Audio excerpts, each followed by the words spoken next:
नमस्कार। उदय India digital के Hindi bulletin में आपका स्वागत है। मैं हूं श्यामा शर्मा नाग। नजर डालते हैं आज की अहम खबरों पर। सबसे पहले बात पीएम मोदी की। प्रधानमंत्री नरेंद्र मोदी ने आज यानी 10 सितंबर को वीडियो कॉन्फ्रेंसिंग के जरिए केंद्र राज्य विज्ञान सम्मेलन का उद्घाटन किया। इस मौके पर प्रधानमंत्री ने कहा कि 2014 के बाद विज्ञान प्रौद्योगिकी में निवेश तेजी से बढ़ा है। 2015 में भारत 21वें स्थान पर था, लेकिन सरकार के प्रयासों से आज भारत ग्लोबल इनोवेशन इंडेक्स में 46वें स्थान पर है। ये कार्यक्रम देश में इनोवेशन और एंटरप्रेन्योरशिप की सुविधा के लिए प्रधानमंत्री के प्रयासों की दिशा में एक महत्वपूर्ण कदम बताया जा रहा है। इस 2 दिवसीय सम्मेलन का आयोजन गुजरात के अहमदाबाद स्थित साइंस सिटी में हो रहा है। इस सम्मेलन का उद्देश्य केंद्र तथा राज्यों के बीच व्यापक समन्वय के साथ राष्ट्रीय विज्ञान प्रौद्योगिकी एवं इकोसिस्टम को मजबूत करना है।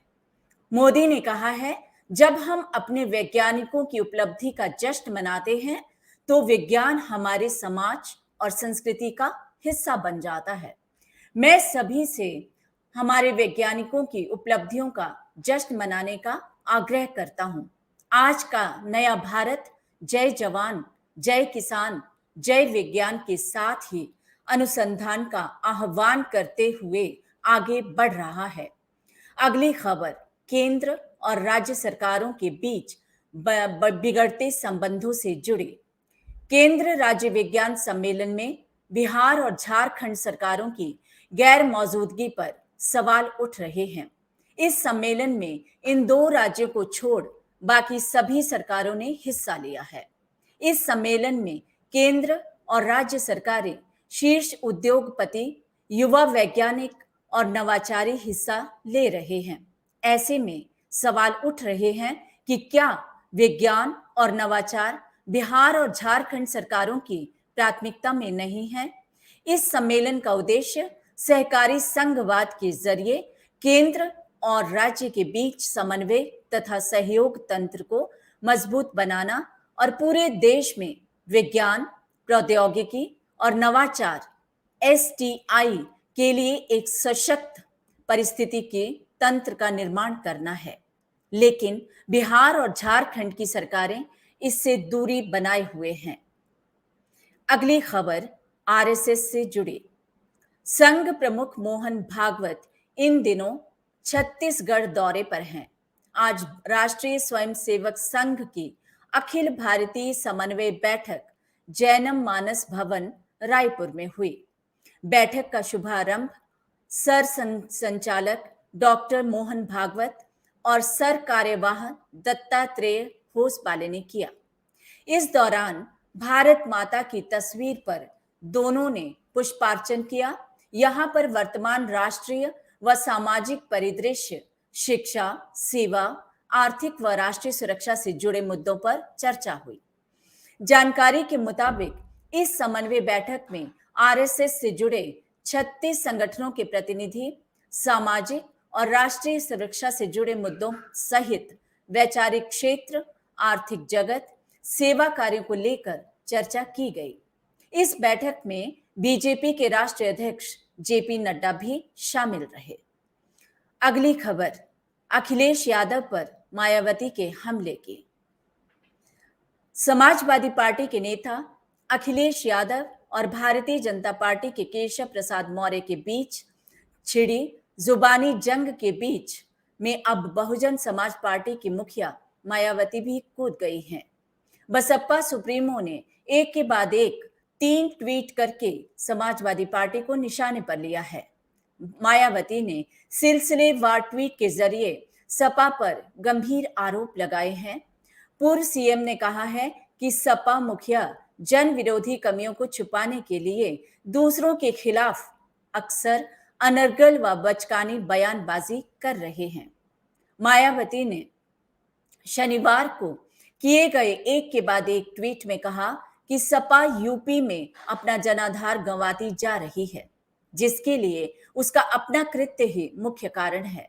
परिवार, पार्टी व इनके गठबंधन में आपसी झगड़े, खींचतान तथा आपराधिक तत्वों से इनकी खुली सांठगांठ है। व जेल मिलान आदि की खबरें मीडिया में आम चर्चाओं में तो हैं, फिर लोगों में निराशा क्यों ना हो। पूर्व सीएम मायावती का कहना है कि सपा की बीजेपी के साथ अंदरूनी मिलीभगत है और ये किसी से छिपी नहीं है, और यही खास वजह है कि सपा के मुख्य विपक्षी पार्टी होने पर भी बीजेपी सरकार को यहां वॉकओवर मिला हुआ है व सरकार को अपनी मनमानी करने की छूट है। और अब खबर दिल्ली की राजनीति से जुड़ी हुई। आरोप प्रत्यारोप के बीच दिल्ली के एलजी विनय कुमार सक्सेना के साथ मुख्यमंत्री अरविंद केजरीवाल ने बैठक की। केजरीवाल ने शुक्रवार को मनीष सिसोदिया के आवास पर सीबीआई की छापेमारी के बाद पहली बार वीके सक्सेना से मुलाकात की और कहा कि जो कुछ भी हुआ है वह दुर्भाग्यपूर्ण है और ये उम्मीद है कि स्थिति में सुधार होगा। दोनों के बीच करीब 40 मिनट तक बैठक हुई। सीएम केजरीवाल ने बताया कि इस बैठक में एलजी सक्सेना से मिलकर कूड़े की समस्या और सफाई की बात हुई। कूड़े के पहाड़ को लेकर भी बात हुई। आग लगने की घटना से मौत पर केजरीवाल ने कहा, दिल्ली सरकार पूरी मदद करेगी। सीएम ने बताया कि दोनों के बीच काफी अच्छे वातावरण में बात हुई। उपराज्यपाल के साथ आम आदमी पार्टी की तनातनी के बीच केजरीवाल पिछली 3 साप्ताहिक बैठकों में शामिल नहीं हुए थे, जो हर शुक्रवार को निर्धारित की जाती थी, जिसमें 19 अगस्त को उप मुख्यमंत्री सिसोदिया के आवास पर छापेमारी भी शामिल थी।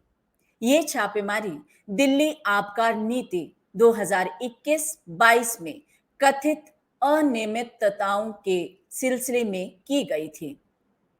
और अब बात महाराष्ट्र के सियासी संग्राम की। उद्धव ठाकरे के बाद शरद पवार को सीएम एकनाथ शिंदे ने बड़ा झटका दिया है। शरद पवार के करीबी रहे अशोक गावडे ने पार्टी छोड़ दी है। खबर है कि वे शिंदे खेमे का दामन थाम सकते हैं। एनसीपी छोड़ने के बाद अशोक गावडे ने अपने समर्थकों के साथ बैठक की थी। इस बैठक में उन्होंने शिंदे के साथ जाने का मन बनाया है। उन्होंने 2 दिन पूर्व ही राष्ट्रवादी कांग्रेस पार्टी से इस्तीफा दिया है। पार्टी छोड़ते वक्त गावडे ने एनसीपी में गुटबाजी का बड़ा आरोप लगाया है। उन्होंने कहा है कि एनसीपी ने गुटबाजी तेज हो गई है। ये सब कई दिनों से मैं देख रहा हूं। वे बोले, पार्टी के सीनियर नेताओं से मैंने इसकी शिकायत की है, लेकिन कोई ध्यान नहीं दिया जा रहा है।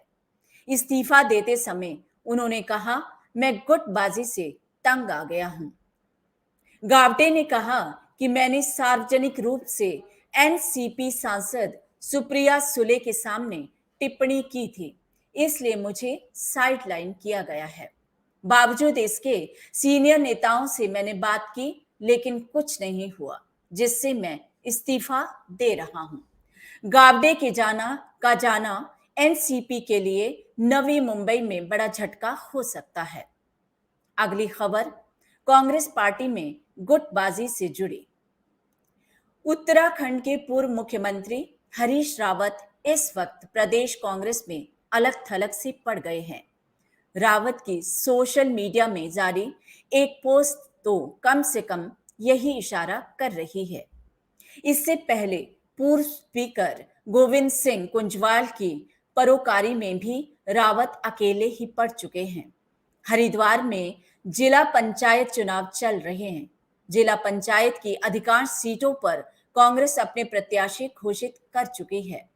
टिकटों के बंटवारे में हरीश रावत के समर्थक खाली हाथ ही रहे हैं।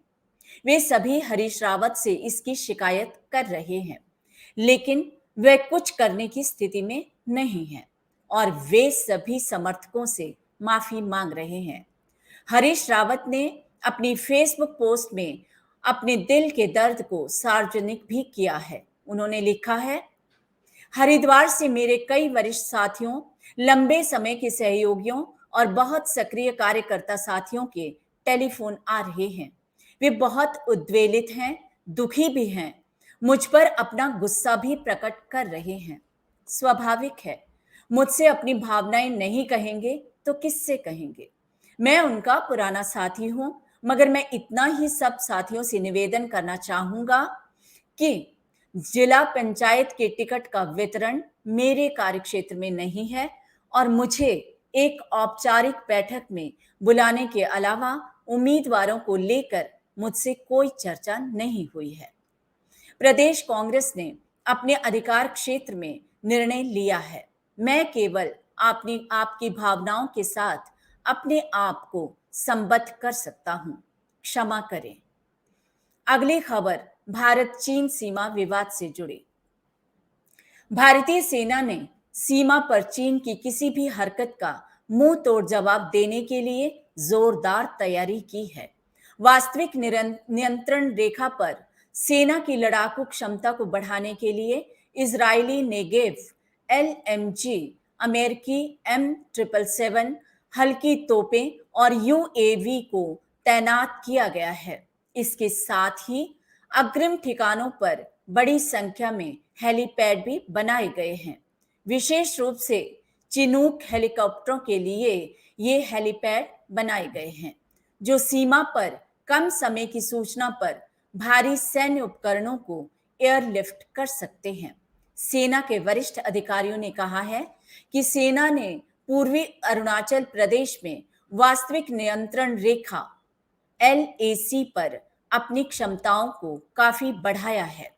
पिछले साल से नए हथियारों और उपकरणों की एक सीरीज को शामिल किया गया है, जिनमें Israeli Negev light machine gun और Sig Sauer rifles, M777 ultra light howitzer तोप और अमेरिका से खरीदे गए सभी जगह चल सकने वाले वाहन, स्वीडिश रॉकेट लॉन्चर और दूसरे UAV के साथ स्वदेशी मानव रहित विमान शामिल हैं। अगली खबर नशीले पदार्थों की बरामदगी की। गुजरात ATS DRI ने कोलकाता बंदरगाह पर 200 करोड़ की हेरोइन पकड़ी है। इन एजेंसियों के संयुक्त अभियान में कोलकाता से अंतर्राष्ट्रीय बाजार में करीब 200 करोड़ रुपए की कीमत 39.5 किलोग्राम हेरोइन जब्त की है। पुलिस महानिदेशक ने बताया है, ATS टीम को एक विशेष सूचना मिली थी कि फरवरी में आयातित एक कबाड़ की खेप कोलकाता में समुद्री बंदरगाह के डॉक पर पड़ी है। DGP ने कहा है कि सूचना के आधार पर DRI जामनगर की टीम के साथ ATS की टीम को कोलकाता भेजा गया, जहां निरीक्षण के दौरान उसे सफेद निशान वाले करीब 12 गियर बॉक्स मिले। खोले जाने पर बक्से में हेरोइन के 72 पैकेट मिले, जिनका कुल वजन 39.5 किलोग्राम था। अंतरराष्ट्रीय बाजार में इसकी कीमत 157.82 करोड़ रुपए आंकी गई है। इस मामले में जांच की DRI करेगी। और अब बात एक दर्दनाक हादसे की। हरियाणा के महेंद्रगढ़ और सोनीपत जिलों में शुक्रवार शाम गणपति विसर्जन के दौरान 6 लोग डूब गए। अधिकारियों ने बताया कि महेंद्रगढ़ में नहर में विसर्जन के दौरान 4 युवकों की नहर में, जबकि सोनीपत में 2 युवकों की यमुना नदी में डूबने से मौत हो गई। महेंद्रगढ़ में 7 फीट ऊंची गणपति प्रतिमा के विसर्जन के दौरान 9 युवक नहर की तेज धार में बह गए। जिला प्रशासन ने NDRF की मदद से सभी को बाहर निकाला, जिसमें से 4 लोगों की मौत हो गई है, जबकि अन्य 5 अस्पताल में भर्ती हैं। इस बारे में मुख्यमंत्री मनोहर लाल खट्टर ने ट्वीट के जरिए कहा है, महेंद्रगढ़ और सोनीपत जिलों में गणपति विसर्जन के दौरान लोगों की असामयिक मौत की घटना दुखद है। इस मुश्किल की घड़ी में हम सभी मृतकों के परिजनों के साथ खड़े हैं। एनडीआरएफ की टीम ने कई लोगों को डूबने से बचाया है। मैं उनके शीघ्र स्वस्थ होने की कामना करता हूं। और अब एक सुखद खबर। दुनिया भर में विख्यात और देश की प्रमुख ऐतिहासिक धरोहरों में से एक कोणार्क से सूर्य मंदिर के गर्भगृह में भरी हुई कई टन बालू रेत को निकालने का काम जल्द ही शुरू होने वाला है। करीब 119 साल पहले ब्रिटिश सरकार ने इस मंदिर के गर्भगृह में बालू रेत भर दी थी। ऐसा माना जा रहा है कि कोणार्क मंदिर के गर्भगृह से रेत निकालने के बाद सूर्य मंदिर भी काफी बदल जाएगा। मिली जानकारी के मुताबिक मंदिर के गर्भगृह से बालू रेत निकालने में करीब 3 साल का समय लग जाएगा। रेत निकालने से पहले सूर्य मंदिर में पूजा अर्चना की गई है। 800 साल पुराने ऐतिहासिक कोणार्क सूर्य मंदिर के गर्भगृह में फिलहाल दर्शक प्रवेश नहीं कर पाते हैं। भारतीय पुरातत्व सर्वेक्षण ASI के अधीक्षक अरुण मल्लिक ने जानकारी दी है कि बीते 2 साल से विशेषज्ञों और इंजीनियरों की एक टीम गर्भगृह से रेत हटाने पर विचार विमर्श कर रही है। इसके लिए एक सुरक्षित प्रणाली तैयार की गई है ताकि लोग 13वीं शताब्दी के मंदिर को सुरक्षित रख सकें और मंदिर में पर्यटक प्रवेश भी कर सकें। उदय इंडिया डिजिटल के आज के बुलेटिन में इतना ही। देश और दुनिया की खबरों से अपडेट रहने के लिए हमारा चैनल सब्सक्राइब करें और बेल आइकन जरूर दबाएं। जय हिंद।